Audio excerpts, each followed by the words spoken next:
It's an alert. Okay. Hi. Oh, that's a very nice That was a very formal start. Hi, guys. Hello. We have a very exciting show on today. It feels almost like a scoop.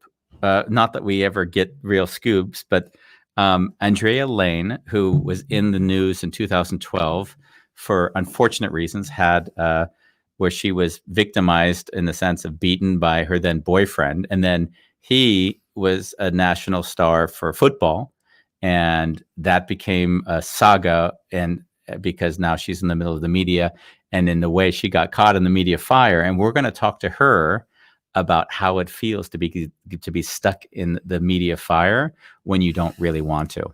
And where are we going to do that, Andy Shalef? We are going to do that on A Wonderful Chaos. Yes, we are, Bambos. We sure as hell are.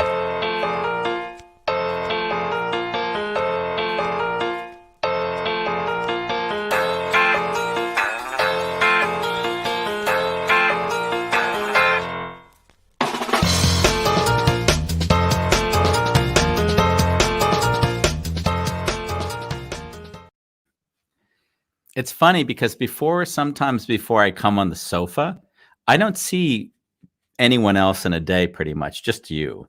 So I make two assessments in my life, and I smell myself before the show and before I go to bed.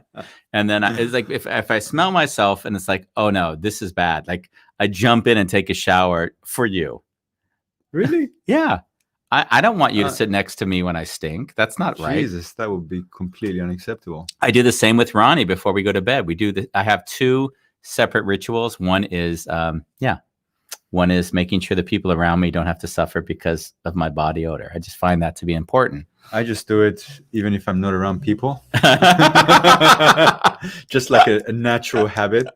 Oh, yeah. It's called personal hygiene. Well, you know what? I mean, if I'm, I just told you as I get older, I notice that when I work out or do anything, I just smell different. At least that's what I perceive. Maybe I just didn't know it all these years. I put on a lot of scent, so I smell good around. Andy is smelling like lemon from L'Occitane. Yeah, L'Occitane. It is L'Occitane. So Andrea Lane came through Jeff McClellan. Andrea is also connected with David Boone, who we also had on the show, where homeless to entrepreneur. And the one beautiful thing that I found about doing this show is that I actually get to reach out to my friends and people that I've known for a long time and say to them, hey, anyone you think would be really nice to have on the show, then let's arrange it. Yeah. And Jeff said, hey, this would be a good show for Andrea.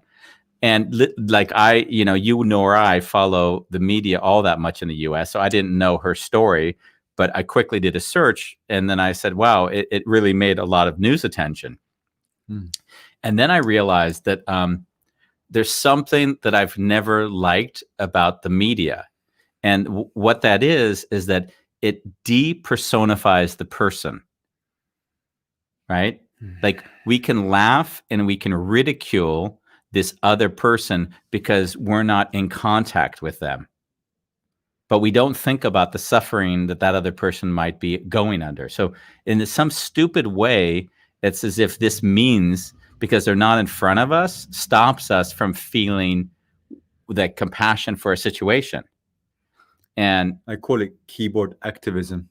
It could be, right? I think I saw this really nice kind of video, and it was a fence. And on either side of the fence, these two dogs were barking at one another, like really aggressive, to the point you thought that they were going to fight. And then someone pressed the button to open the fence. So then the fence opens, and now the two dogs are confronted with one another without the fence between them. And then they just stop and walk away from each other. So for me, the media and social media is that fence. Like, we don't need to take responsibility because we're not personally connected to the outcome. So I thought it would be nice to discuss that as a general topic with Andrea and see how it was to be in a situation where she didn't want to be in this situation. And even in fact, the fact that the video made it to national news. Think about it. We're talking about the video of her being. There was some surveillance video of the actual moment when she was being hit by this individual, and Now that goes on broadcast around the nation in America. So think about that for a moment. You've been victimized, and now sensationalism, because if it bleeds, it leads.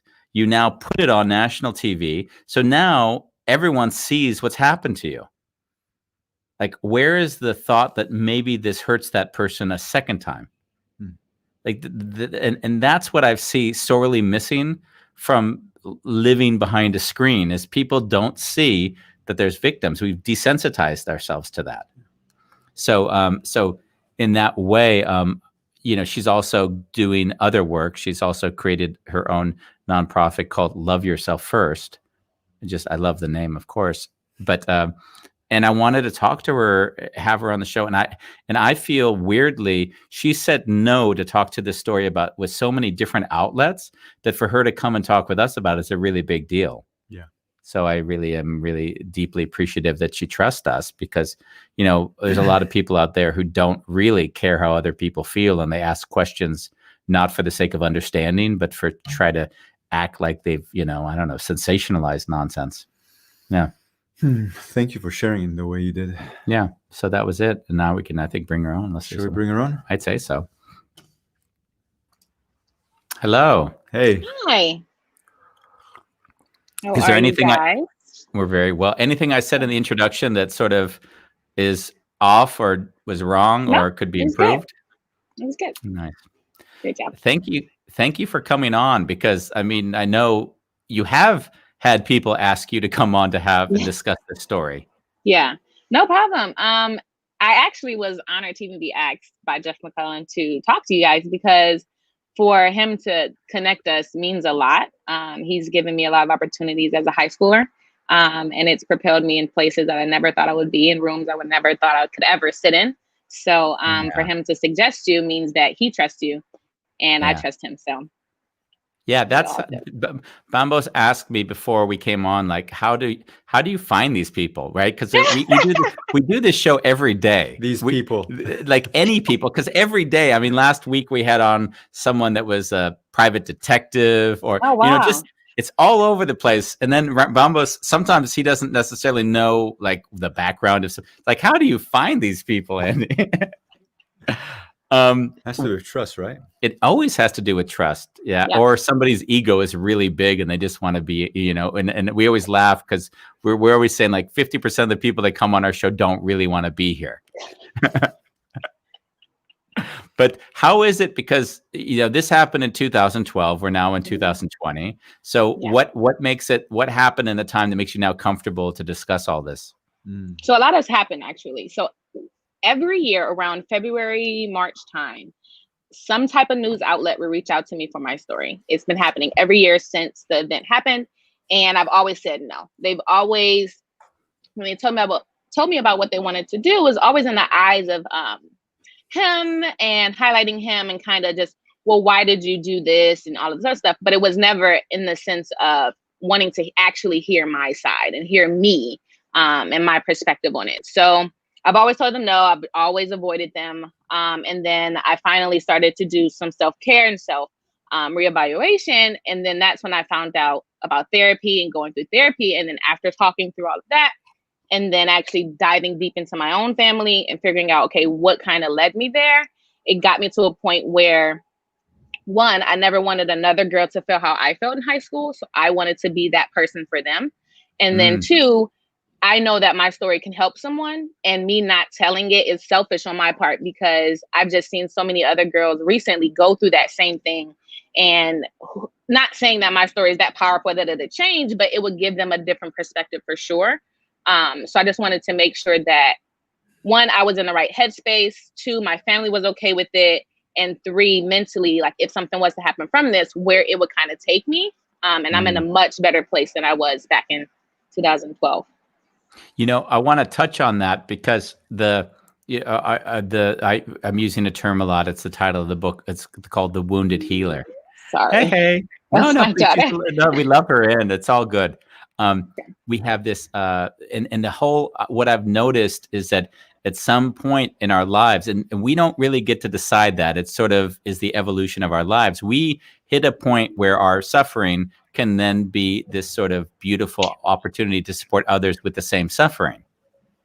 And when you spoke a second ago, what I found interesting was that you used a word that I felt myself react to, almost like you would judge yourself for not having done it sooner. And I would like to make sure to at least embrace that you started it earlier than I could even start it. I'm already in hitting 50 or so.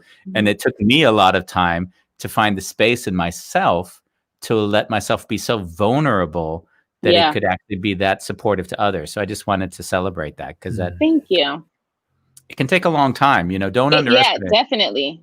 And I'm still growing every day. It's not like I'm at this aha point and I just feel like I can help everyone. But I know that just a glimmer and just to show them the progress that I've made will definitely be a light for someone.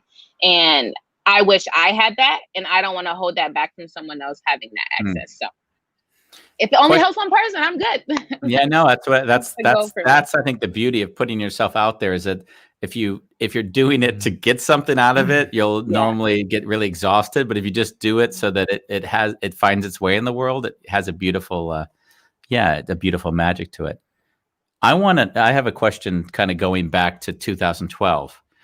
When you look at who you were then, would you say that the individual, I don't even need to know didn't even say the name, it's not important to me because it could have been any individual, that you were in a place where you were inviting in an energy that you weren't even like, that is almost like whatever my background baggage was, I was inviting in relationships with people that weren't emotionally capable of actually whatever you needed at that time? Yeah. It's funny how we were even introduced. It was through family members. Well, let me clarify, people that you would consider family. So you have people that you grew up with, you have people that were introduced to you and they kind of grow to be your family. So it's kind of that safety net. Okay, I would expect that they would have my best interest. And what I've realized is that it's not that they didn't have my best interest, it just wasn't on their forefront of their mind. So they just figured, oh, she'd be okay, or oh, she's this. They had all these pre-assumptions of who I was, based on how they viewed me, versus actually getting to know me and understand me. So when they made those assumptions, they just assumed, oh, she would be okay and figure stuff out or whatever. But when you say that, help me understand. Okay, in terms of the relationship with this individual, or okay after the beating happened? Like what did they think you were going to be okay with? Both. So when they first introduced me to them, they figured that at the time I was just coming back so I was traveling all over the world actually for Fab Labs, so fabrication laboratories, so the STEM meets technology age. And I was kind of on the forefront of that. And I was traveling back and forth. So I was kind of making a name for myself in education wise. So they assumed that because she is a speaker and she talks to people and she can teach, that she had kind of her head on straight and that she would realize things and be okay no matter what the position she was in. So let's introduce her to people and she can kind of pick that type of thing. Not realizing that I was only 16 and 15 and a half, 16, and I don't know anything at that point. But just the assumptions made about who I was without never talking to me. And what would you say that they assumed about you, that you were more capable of dealing with a relationship? Yeah, definitely. And that I would see signs and get out, versus never saying anything to me, never kind of guiding me and teaching me and saying, hey, or pointing things out like, are you really okay? Or checking in on me. Like that never happened, because they assumed, oh, she's doing all this stuff, so she must also have this side together too. And it's just like, no, that wasn't the case. So are you actually saying that the people that connected you already knew that there was a behavior in this gentleman? Yes. Okay. They knew that before. It wasn't to the extent that it would happen to me, but it was definitely very clear that something was wrong with him. So we're talking that he was incapable. I didn't even want to ask the question Bambos asked because it was too painful for me if you said yes to it. It was never that visual to people. But there was definitely very clear signs. He also came from that background too, so it's like, and they knew that. So it's like you knew and then you still Yeah. invited him in. But I still made the choice at the end of the day. I said no at first, and then I continued because I thought that, it would never happen to me. It would never be me. I would get out. No one's ever going to put their hands on me. I thought like that. And then all the stuff happened. It kept happening. It kept happening. And then it got to a point where I was like, I literally thought I was going to die. And I was like, I've never heard God's voice so clear in my mind until that moment saying, get up, like, get up. This is not it. And then that's when I knew something in my heart and mind that this is not okay. None of this is okay. And regardless what people tell you, and regardless what people may say, oh, it's just this one time, or, oh, he didn't mean this, or he's struggling with this, putting it all on me, not realizing that I am a human being and that I am trying to compartmentalize all of this, still yet growing, still experiencing high school. This was my senior year, and like going through the whole senioritis, and like when you're in high school, you think that that is like the peak, and like that is the mountain, and like nothing else matters. So going through it is like, okay, I need to get into college. I have these goals and stuff, trying to balance all of that at the same time of like going home with bruises and trying to make up these excuses of like what's happening to me because I was an athlete. I always used to have bruises, so it wasn't that odd until they started getting really big, and then like people just wasn't believing me. But they still was like, oh, she would be okay. Like that's not happening to her. It was almost as if they were in denial too. So once it just got to a point, and I was like, and I heard God was like, get up, get out of this. And that at that moment, that's when like everything shifted for me. And he knew that too. He could see it in my eyes. Like it was never that clear before until like in the corner, and that's the clip that you would see is in the corner of him stumping me, that I would literally like thought I was in so much pain and that I literally was going to die in this corner. So it was like, I have to do something. Like I literally have to do something. But that was you're saying that the recording that it was a surveillance camera. How did the recording come up? So interesting fact. I never pressed charges. I never went to the police station and said, I want to do this. I didn't even know it was on camera until the police told me. So the police came. The police were called by some of the neighbors, and they came and they were asking me questions and asking it over and over again to make sure the story's right and all this stuff. And I'm drained at this point. And they were like, well, where did this happen? Where did this happen? I'm like, downstairs. You keep asking me, this is downstairs. And they're like, in the lobby? I said, yeah. And they were like, on the cameras? And I said, I guess. Okay. And then that's when they found the footage. And it was over 4 hours worth. So even at the police station, when they finally like, well, you have to come down and you have to give me the statement in person again. When I walked in the police station, all the policemen were like, that's her. Like, we couldn't even watch the full footage. It was that bad. And they were like, how are you even like here right now? So it was just like, the fact that it was on camera it wasn't anything but God that it was on camera. Did you feel like the police were treating you with like love and respect, or? I did. I honestly did. I never felt that before. I never, from like the police. You mean from the police, right?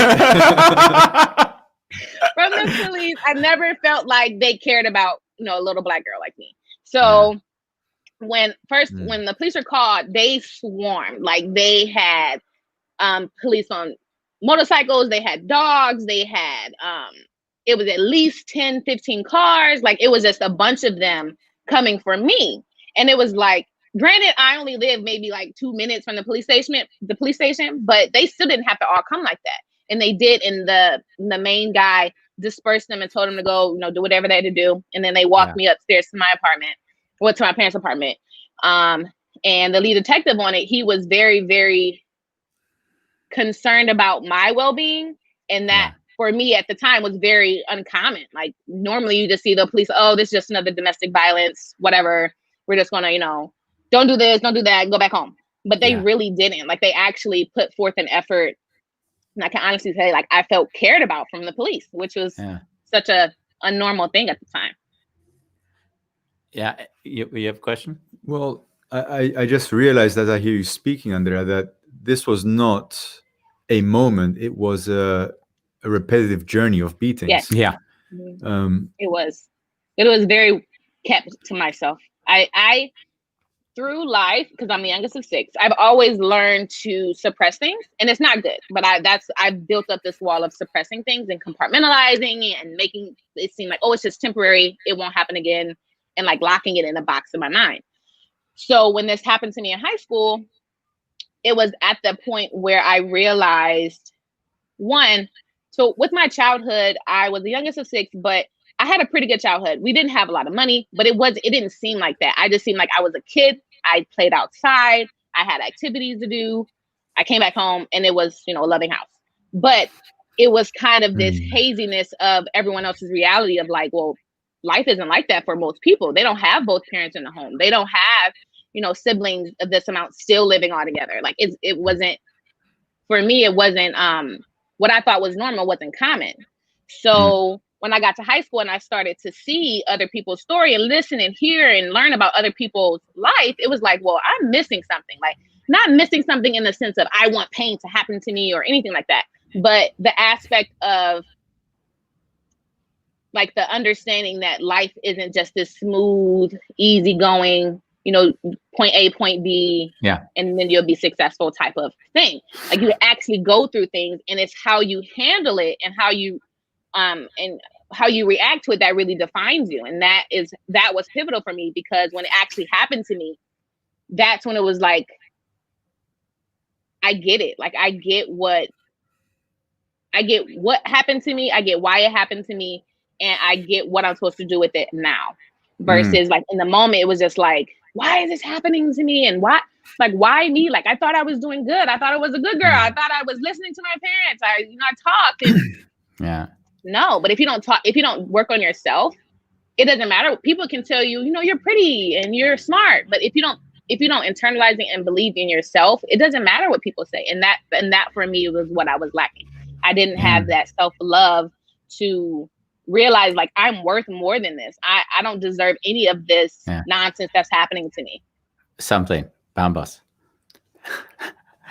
How did you know? What's funny? Part of the show is like I'm better at these social cues of interrupting and then getting questions in. So sometimes when you're talking, I hear Bambos has a question, but he doesn't know how to interrupt. And I know how to interrupt better so that I ask more questions off. So now I'm watching him. He's doing this. Now I have to. So now I have to like interrupt so that Bambos can ask his question. How did you rationalize? First of all, how long was this going on for? And how did you rationalize staying in that kind of situation that you were in? So we were together for about 2 years when it got to the point of like, I need to get out. And I rationalized it because being the youngest and I have 3 older brothers, I was always roughhousing with them. They would never like hit me like that, but they were always, roughhouse. We would play, we would tackle each other, we would play sports. So I always thought I was tough enough to like handle more than the average girl. So I rationalized when it first started, like, oh, it's just because he thinks I can handle it. Oh, I know I can handle it. Or, oh, there's no way he's meaning this in a negative way. Like he says he loves me. Like this isn't what I seen was love, but maybe this is just what it is for me. Like I rationalized it in a sense of just saying it's okay and that I can handle it, when in reality, it's not okay. And regardless if I can physically handle it or not, you shouldn't deal with that. So you guys actually never really had a conversation about, hey, this is not okay. No. Wow. For the 2 years. He talked to me for the 2 years. He talked to me. It wasn't until that day of the recordings that's when we had that conversation. I was like, I'm done. This is crazy. This is not okay. And then in his mind, you can see him switch back and forth to like being remorseful and then going into this like anger and like rage and like this darkness. So at that point I knew like mentally he's not okay. Like mentally this is like 5 different people in one. But I didn't know how to articulate that because I didn't at the time. Mental health for me, I just considered it like I didn't know anything about it really. So I didn't really know how to explain that to anyone without seeming like, oh, she just loves them and like she's just in love and like she's just trying to, give him excuses. But in reality, I literally was just saying he needs help. I don't know what that means, but like he needs help. And then in court, they flipped it. They said like, oh, well, not the judge, but the news media flipped it and said, oh, she's just still in love with him.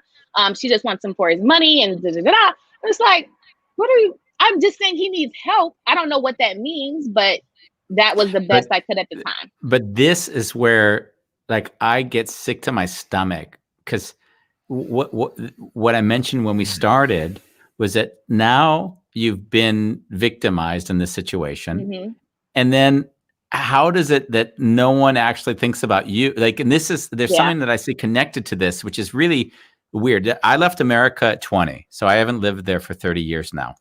And I try to explain to Bambo sometimes, like in America, unlike anywhere else I live, when it comes to sports, people in America are a bit pathetic.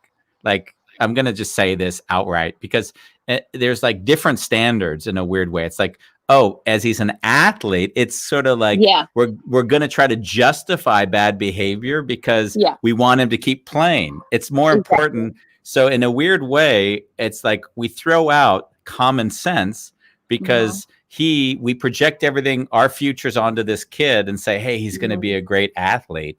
And then you're taking that away from him. You're the one who took that away from his future. From us, right? Yes, that's exactly it. Yeah. How fucked up is that? Like, crazy. How can you imagine that?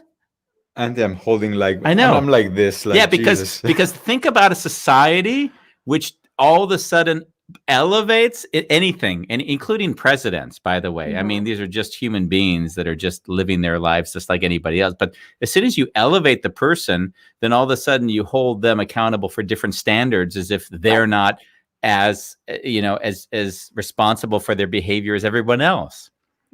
So sorry, I just needed to stand on my soapbox for a moment, because it just makes me crazy to hear these things. But so when you're now in a situation, you as a college or high school senior have now taken away the future of a promising athlete. What is that, and what does that feel like? So how do people treat you? What's your life turn into after that happens? So it was two parts. At school, because I went to a very different school, the teachers are very caring. They were understanding. They didn't quite understand like how I got there, but they never really poked, asked questions. They just made sure I was okay, like in the sense of like, do you need anything? I got you. Yeah. But then I would go to Walmart and gangs of guys would try to harass me. And like, it was almost to a point one time I almost got jumped by guys because they're like, you did this to my brother, or you did this to my friend. Like they would call him as his bro. Like you took his life away and like you did all of this. When mind you, I never even pressed charges. No one knows any of this. They just assume that the girl did it. So I couldn't go to Walmart for months. Like I couldn't go to Walmart for months. And mind you, the video got released when he was getting sentenced. So this was a period between March, April, when he got put in jail, to the release of maybe September time, of just no one seen a video. They just seen people talk about it and they assumed it wasn't that bad. They said, oh, she's just being dramatic. When actually I was downplaying the situation. And like, oh, she's just being dramatic. He didn't do any of this. He didn't do all of that. And then I was thinking, okay, well, maybe I tried to like blame myself. Like, what did I do something wrong? Like, what did I do to this guy? Like, I literally didn't do anything. So I'm beating myself up in my mind because I have no one to talk to, because no one gets it. No one understands it, because no one believes me in the sense of me actually saying this, because there's someone shocked, like, what, this didn't happen to you because it's you. So how could this have happened to you? And I'm literally just trying to, without actually asking for help, get help, but not know how to ask. And then when the video was actually released, everyone that said, oh, it'll be okay, pray for him, or gotta handle it, or they would brush it off like it was just a one-time thing. And he just needs to get help. And then when the video was released, they were like, oh, she wasn't lying. And I didn't even know it was going to be released. It was released, and I found out on social media that it was released because someone was like, is this you? And I was like, what are you talking about? Like, I'm literally walking out of court and they're like, is this you? And I'm just like, well, first of all, the internet's very fast. And you hadn't even seen the video, or had you seen the video? I've never seen the video. I've never seen the video. So you first time you saw this video was when it was published by somebody else online. Yeah. So yeah. And then they when I released the video, the people that were saying like, oh, he only did this one time, and oh, this was his first big mistake, like he should get more chances, they still believed that he deserved more chances, and still made me seem like I was this crazy girl that pushed him into this crazy mindset, not understanding like that was deep rooted and it had nothing to do with me. I just happened to be the target at the time. But isn't it amazing that social media and media in general, they don't give a shit how you feel. No. Like they really don't care, because in a way, everyone's got an opinion and they don't really care if their opinion is actually has any truth to it. Right. And I didn't truly understand that until he fainted in court and it became a viral meme. And when that happened, I knew the internet was a savage as far as like finding things and making it into like a haha moment, regardless of how serious it was. But that was like the beginning of this big boom of that. So I was like, okay, they just thought it was, you know, a little funny. He fainted. He's a 6'7" guy and fainted in court because he couldn't handle what he got. And the whole time I have to see this video daily, like on every social media thing. Or now, because it's a viral meme, people are actually doing the faint, like, making a joke of it, making light of it, and not knowing that, one, because the way I carry myself, I made sure like I try to like separate the two, so they wouldn't kind of like ask me about it. And then I'm just trying to like, okay, laugh with it and like get to a point, like suppress it, just make light of it. And then maybe it'll go away. So then I was thinking, okay, this died down a little bit. No, it never died down, because the internet is forever. And it just, anytime you have this expression of like something you can't believe, that you see his face. And it's like, no one understands that. Yeah, it may be funny to you because you're just looking at this 1 second, but not understanding that this happened to someone else and it's very traumatic and very triggering. And not knowing how to even handle that, because it was a new realm of like mental space for me. So I want to share Bola Long. He's sort of like the heart of the show. He's here every day. He's sort of our third. And he usually says the thing that both Bambos and I are feeling. And this is a really hard show to listen to for both of us. Okay. Like I can always tell Bambos puts his arms. I would show the camera, but I always come in just with a shirt on and underwear, so I can't really pan down. Otherwise, we can't do the show. Bambos, he sits like this because he's like, I can't. This is like. So the hardest thing, when you're speaking, my whole body's reacting pretty much. I'm not trying to understand you, but my body is like sick right now. Yeah. And I'm really sorry you had to go through this experience. Can you imagine? And I really feel your power. Yeah, that's the beautiful part of it. Yeah, because on one level, we're talking about the past, but it isn't the reality of who you are or how you show up today, which is the beauty of it. But the funny thing is a lot of times when people share stories, even in their strength, you know, you don't need to cry. But it's hard if you have any sympathy for people or society in general. If you let it in your system, it feels like shit. And I think most people don't let that happen, which is why they can make fun of other people's suffering. Because if you let their suffering in and felt a little bit of your own suffering, it would be hard to make fun of other people. So people like to shut down and watch Netflix or whatever they're watching in order to desensitize themselves to life. What caught my attention as you were speaking, actually a lot of stuff, but something that stayed in my body was I never pressed charges, even though people said that they assumed I did. But even if you did, that would have been your prerogative and you wouldn't have to defend anything. But that's what's coming up for me. Yeah, I thought the same as well. Like, what makes you even feel like you need to defend that you didn't press charges, as if they shouldn't have been pressed, right? Right. Yeah.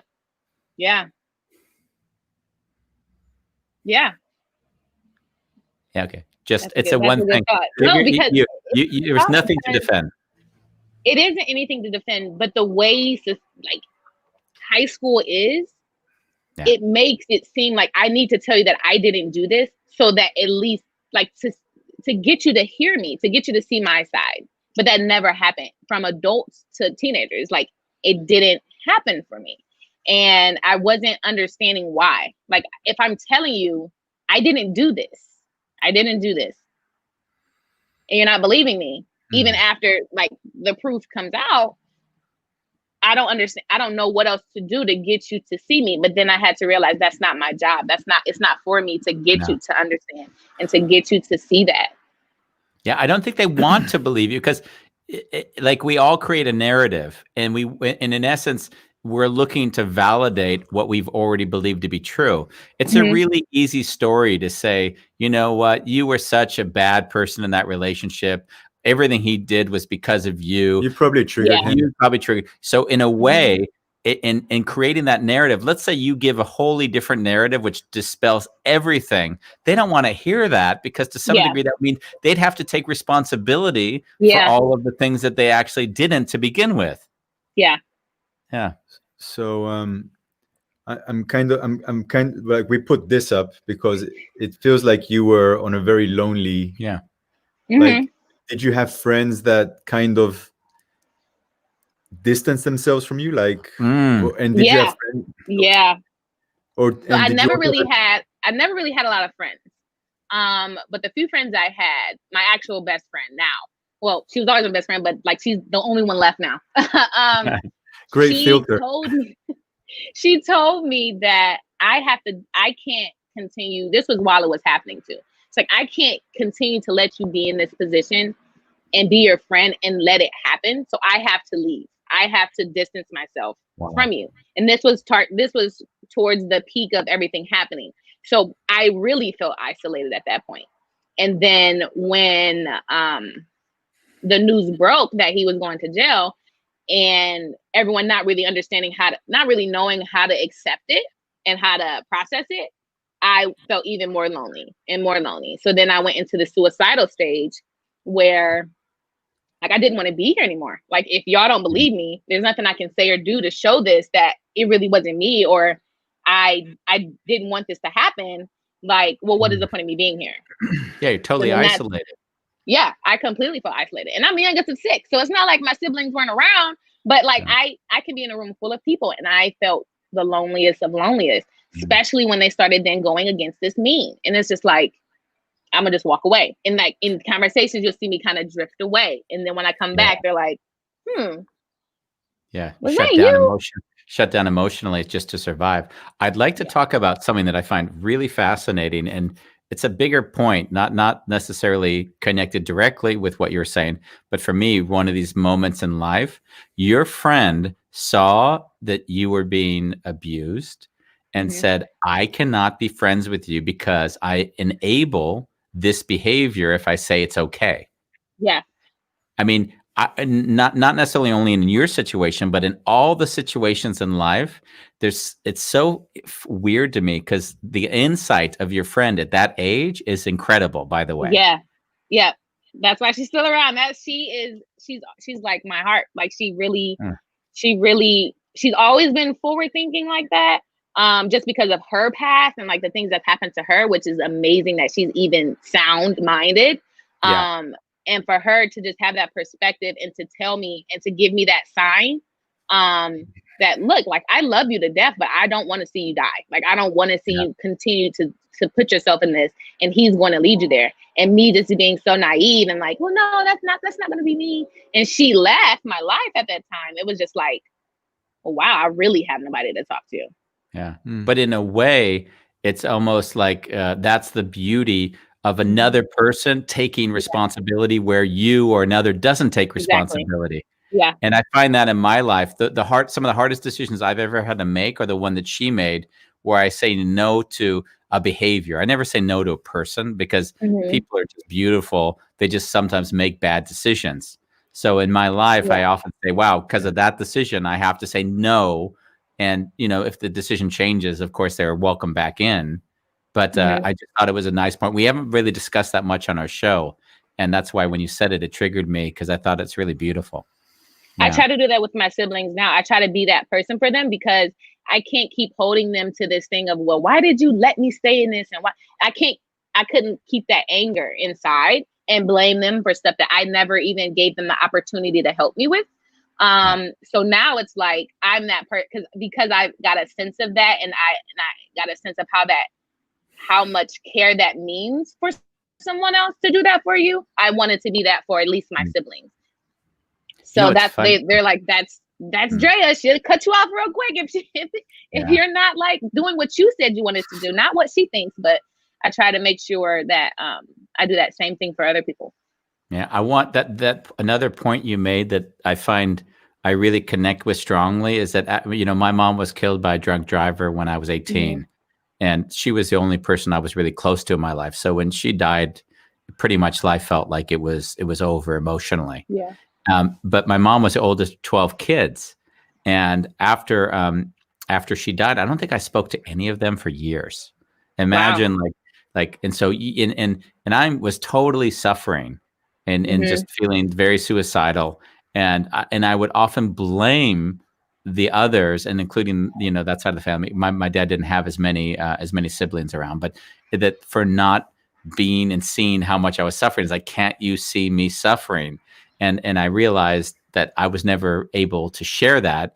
The vulnerability was just too much for me at that time.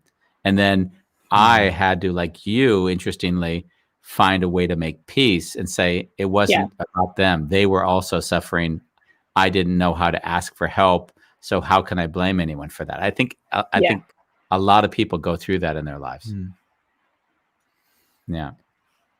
An insight just being with you right now for the last 42 minutes. I don't hear any blame coming from you. Like no bitterness, no what an asshole. These people. Yeah. I help me understand what's happening in you. How do you see it? How do you experience it? If you would have asked me this maybe a couple years ago, I would have been a different person. Definitely more angry. I have my daughter. She's 4. She'll be 5 in December. So at the time, 5 years ago, once I had my daughter, I made a decision in my mind that 1, I don't want her to ever go through this if I can help it. 2, I don't want her to see that on the internet and then ask me, well, basically ask me, like, is this why you're mean? Or like, I didn't want to be an angry person, but I didn't know how to go about healing.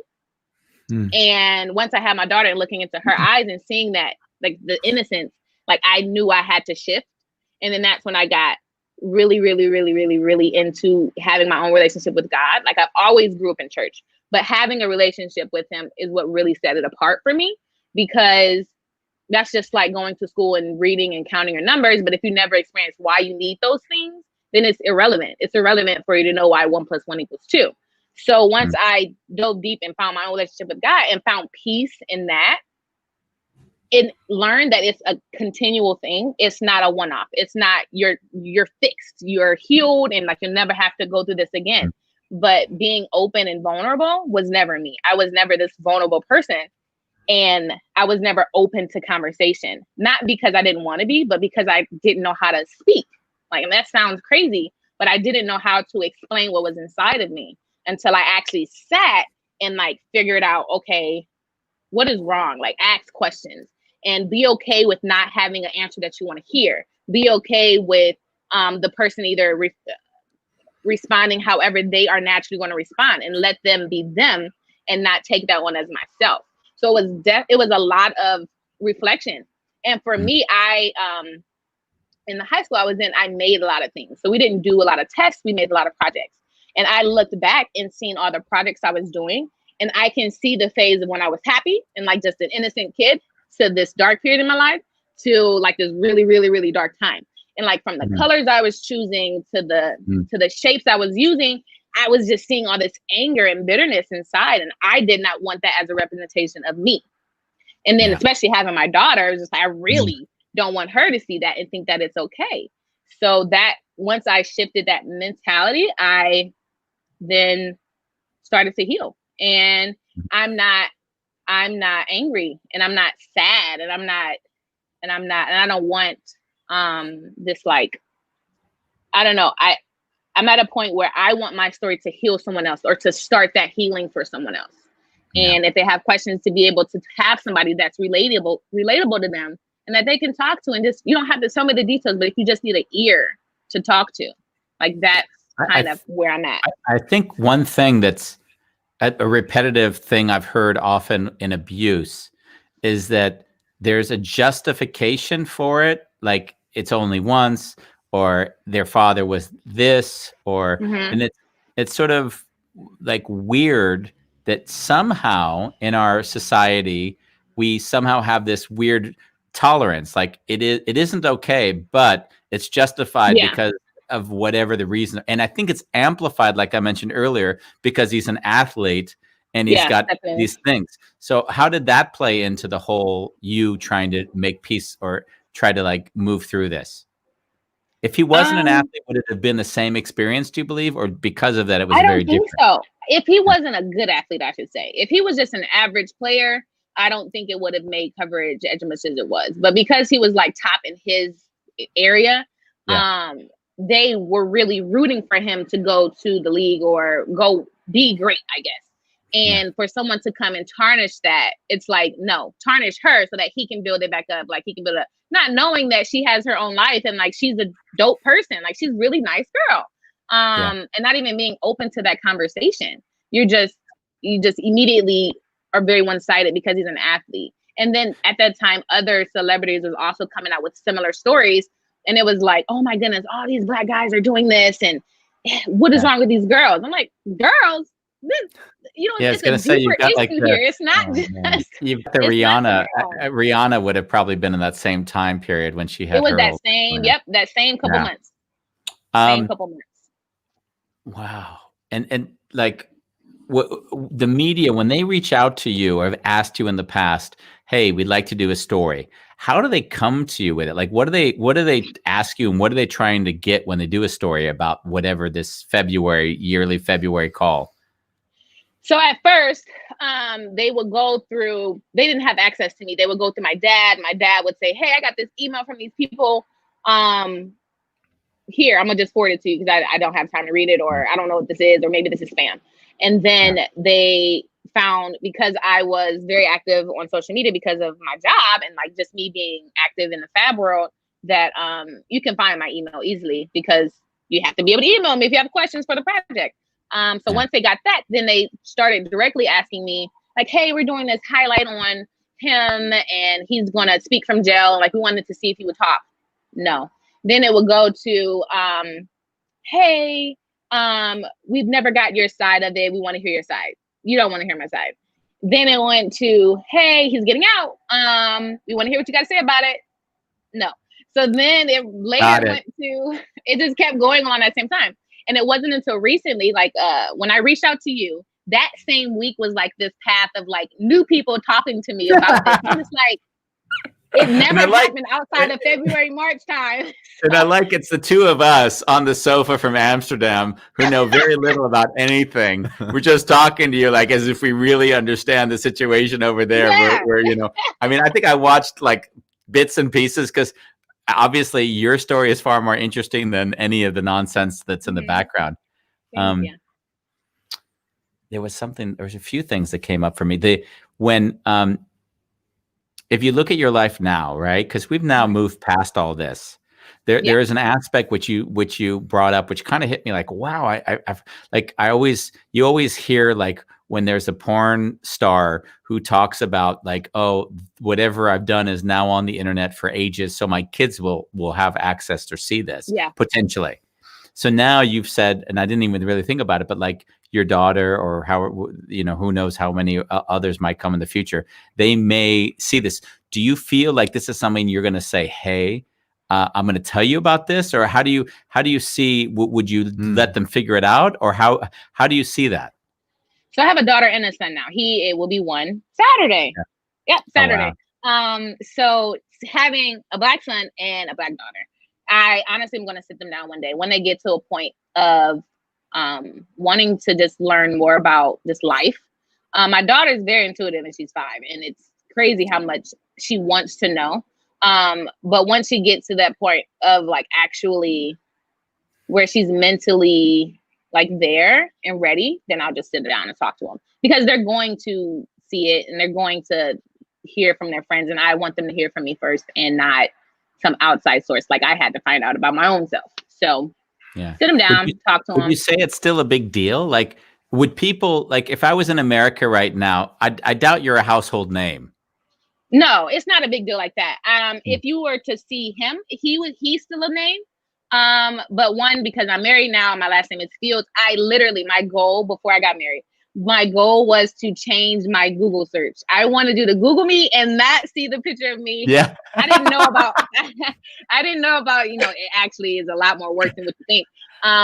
But I did change it. So you see my name with the case, but then you also see my TED Talk. So it's like, okay, I'm making some change. But then once I finally got married, it definitely is shifting to like a different view of me. Oh, that's beautiful. I didn't realize you had done a TED Talk. So you did a TED Talk on this subject or something else?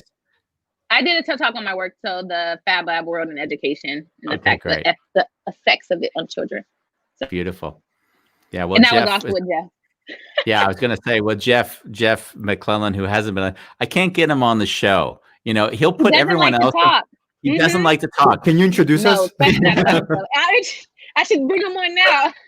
Like I keep telling him, like, why don't we do a show? And he's like, no, I'll give you other people, but I'm not coming on. So Jeff, if you're out there and you're watching this, we want you on. Yeah, Jeff doesn't want to come on. I love it.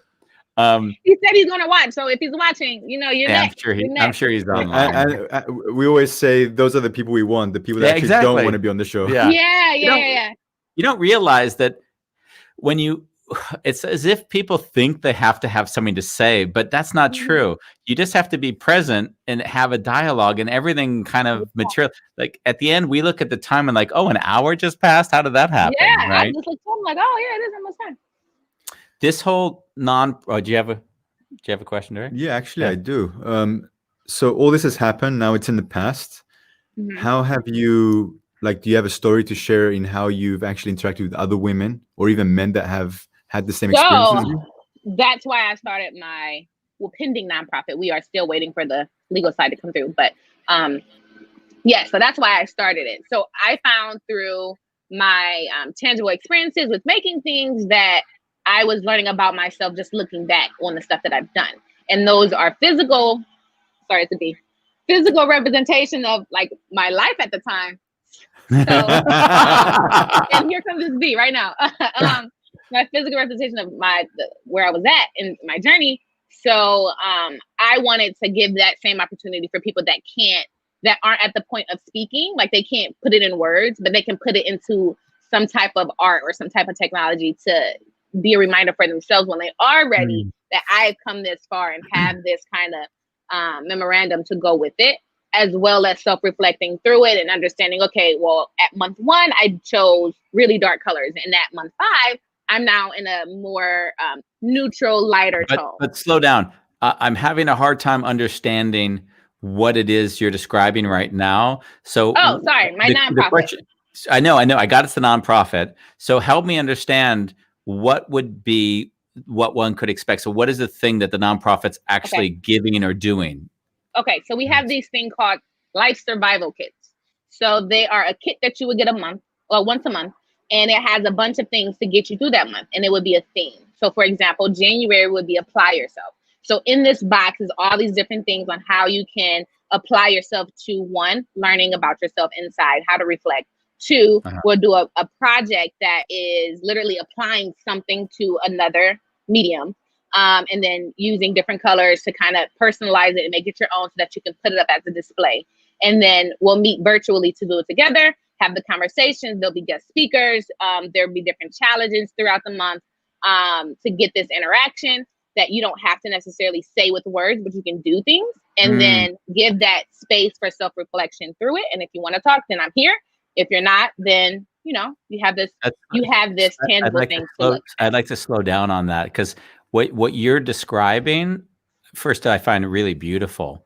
And I also, in my own life and my journey, have found that a lot of times people try to directly solve problems by saying, let me ask you hard questions and let's try to get to the heart of it. And and what I've found as I get older is that a lot of times spending time doing things is like there's a mindful meditative sort of state that comes where you reflect as you do, which is what I'm hearing from this box that one receives. Yes. There's kind of a beauty in that, in that there's a surrender to it's their journey, not mine to decide, but with some level of just activity where they have a chance to reflect and then that's the moment, and decide for themselves how far do they really want to be vulnerable, because you can't decide that for anybody, but they can build up the courage through processing it as they're doing these activities. That I find really beautiful. Thank you. That's exactly it. I literally want to ignite the undiscovered love within. So regardless of what stage in life you are, you always can learn to love yourself more. So when I'm just igniting that flame inside of you to do it, just to do the work, like at whatever pace you want. And just to give you that little moment of just, whether it's an hour, 30 minutes, to just make something and not think about nothing else, but just be in the moment and be present. And you know what the beauty of what you're sort of suggesting is that it's non-egoic, meaning it's not connected to random name process to succeed. So in some way, often what one does is they elevate themselves and then they kind of attach it to some sort of scheme. And what I'm hearing is it's almost like it's so subtle and quiet and almost working on your subconscious. There's something really beautiful about that. You said it. You said it. It's exactly that.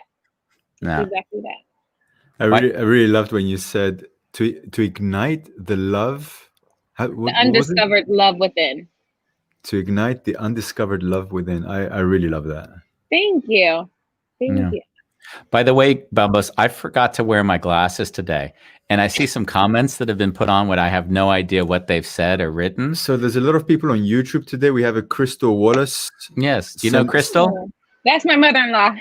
Oh, nice, mother-in-law. Hi, Crystal. Sending a heart. Yeah. Borderline in South Africa, the justification is done for men than women. Yeah. It is a patriarchal society. That was when I said, when I was discussing earlier, saying that I find it absurd that we can justify behavior. And that's because he's saying it's a patriarchal society. Yeah. Yeah. And then your mother-in-law is saying self-care is vital for girls and women. Yeah. Yes, of course. And many needs that look up to you. Yeah, beautiful. Thanks, Ma. Self-expression unknown even by self. That I don't particularly understand, but I'm sure she'll write another statement to help us understand what you meant by that. Yeah, I think in some weird, beautiful way, the stupidity of the situation that you were put in has found meaning. Right. And I often say we don't get to decide what that stupidity is. I mean, and stupidity is the broad stroke of whatever is that wasn't created by me, but it's landed on my lap. When my mom was killed by the drunk driver, that wasn't my decision for that to happen, but that defined my life going forward. What would it be for you, Bambos, if you saw something? I would say coming out of a 10-year drug addiction. Yeah. And trying to hurt myself 5 times, and I'm still here. Yeah. And in some weird way, that thing where we resisted it, I guess when we embrace it, all of a sudden it then becomes a guiding light. Where it once was the thing we avoided, it actually turns into the beauty that we get to offer the rest of the world in our time here on this plane. Yeah. Anything you'd like to say to women or men who are suffering from a situation like you were in, and what you feel like would be words that would be important for them? Yes. To all of you people watching, listening, you are worth more than the crap people put on you and say about you and do to you. That you are made perfectly the way you are. And there is a reason you were on this earth. And there's a reason that you are the way you are. And you have everything inside of you already. Don't let someone else and the issues they have define you and reflect and determine who you will be and who you were. And if you do make mistakes, it's what you do with it after. Everyone's going to make mistakes. And if you want to learn more, you can, join our survival kit. Yeah. What is the name of your nonprofit? So our website is wearelife.org. So wearelyf.org. And you'll find out all the information there. LYF. We are not LIFE, but LYF. LYF. Yeah. Not E. .org. Yes. I'm always checking. Sometimes we put the wrong website. We just put it on. So if people are watching, then they can come and check it out.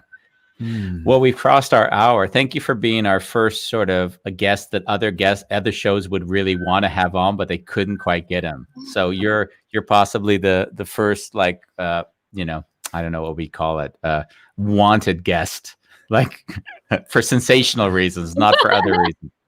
I have my uncle, who I also would love to get on at some point. He was, I mentioned him earlier. He was a defense attorney for really well-known serial killers.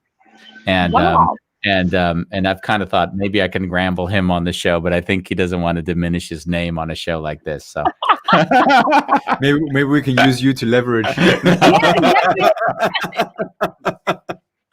just kidding. No, but thank you guys for hearing me and actually wanting to, talk to me. And like that's all I wanted, just a conversation. Yeah, thank you. And anyone else that's looking to do a show with you in the future, I assume that if they're not thinking along the lines of like, what is the human in you who's had to suffer through this nonsense, then don't bother calling. I politely decline. Goodbye.